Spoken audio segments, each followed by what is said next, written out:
أنجزت شركة بترول أبو ظبي الوطنية آدنوك أعمال الإنشاء والبناء والتشييد في مشروع تطوير الغاز الحامض في حقل شاه بإمارة أبو ظبي.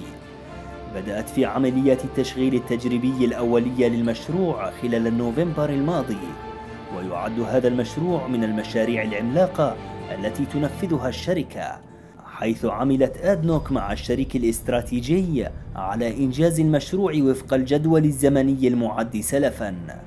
وتبلغ تكلفة المشروع 37 مليار درهم، فيما تبلغ طاقته الاستيعابية مليار قدم مكعبة من الغاز الحامض يومياً.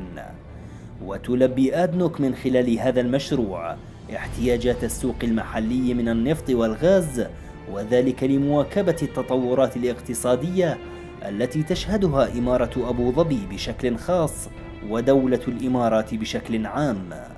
وتطور الحصن للغاز هو مشروع مشترك بين آدنوك وأوكسيدنتال بتروليوم، مكامن الغاز الحامض لحقل شاه للغاز الواقع على بعد حوالي 210 كيلومترات جنوبي غرب أبو ظبي.